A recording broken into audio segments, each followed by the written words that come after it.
Тази пандемична обстановка, която се случи на всички нас, се отрази двупосочно, бих казал. Паднаха ни концерти, изключително важни, които бяхме готвили много дълго време.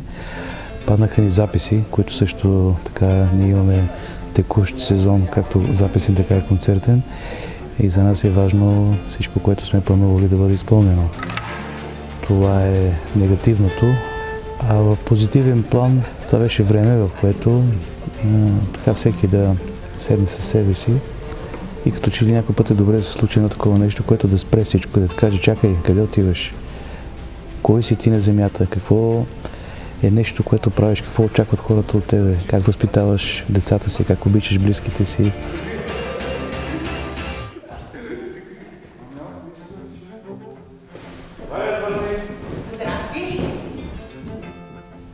Този период беше труден за всички, не смятам, особено за хората на изкуството, защото посветил си се на музиката от дете, ти вече живееш с това, имаш необходимост да се изказваш чрез музиката.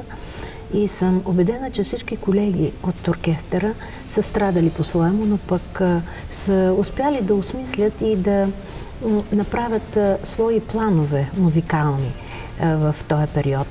И ето тук, като се събрахме за записи, виждаме как творчески изблици има и подават интересни неща, които вече са успяли да създадат в този период.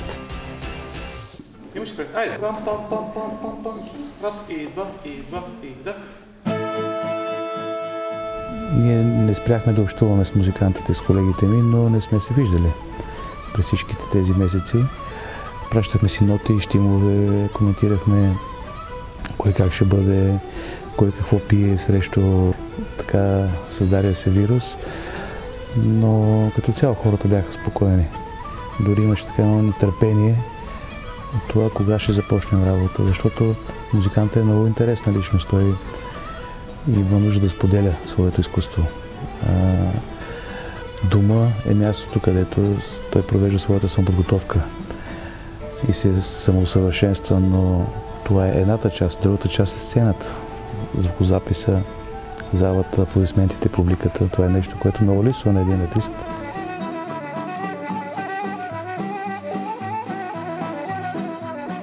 За мен специално беше нелеко, защото дистанционната работа не е като работата на живо, това е ясно.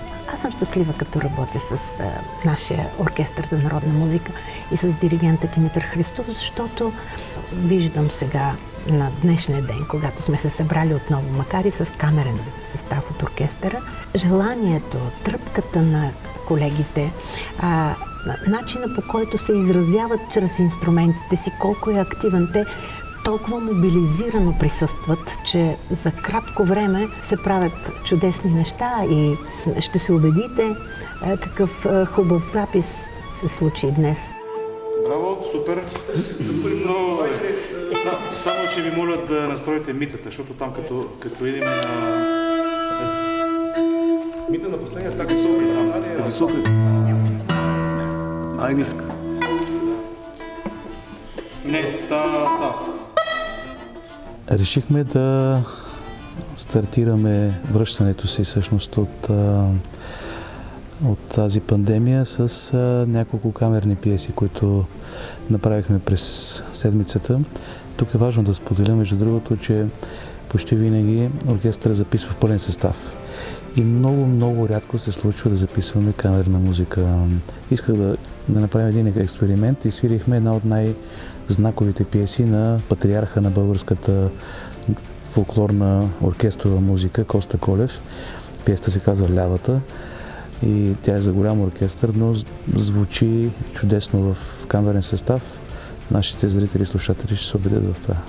И не напразно е избрана тая пиеса, защото в сезона, който ни предстои, ще отбележим по достоинство 100 годишнината на Коста Колев. И ето на един поклон до земи към него, към неговото творчество, към това, което ни е завещал. Така че прекрасен избор на диригента да започнем с Коста Колев в сезона. Готови. Лявата Коста Колев за първи път в камерен състав. Така наречения пандемичен. Не знам кой е запис, Ваня, ти си там. 33. Ама това е от началото на седмицата. Добре, бе. Дай. За 3 години сте Раз и два, раз.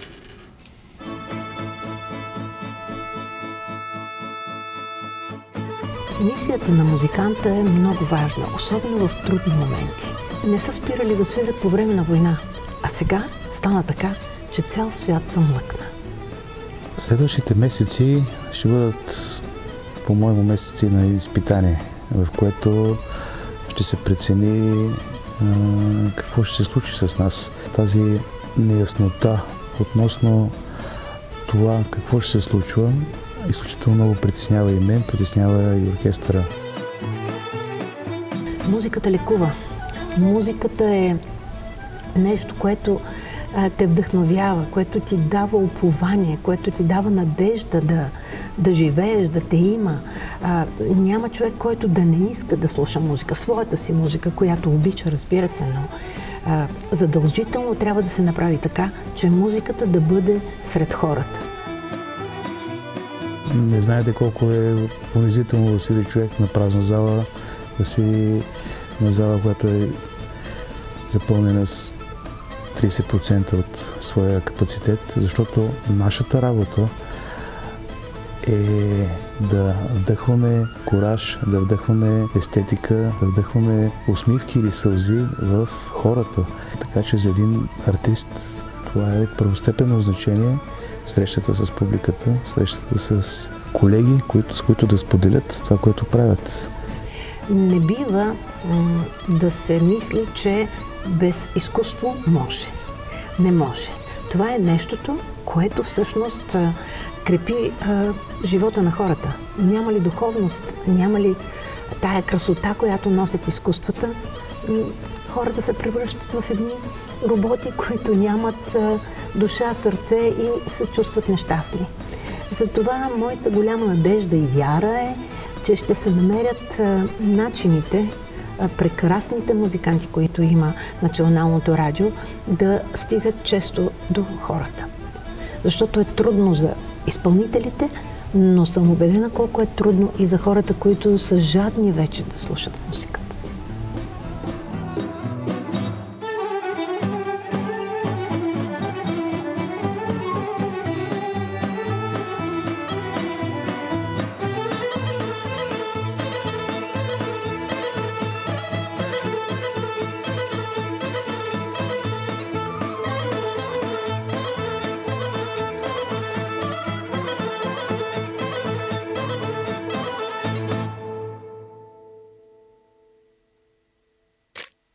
Браво, чудесно, екстра. Ма това стана хубаво. Стана, готово? Да.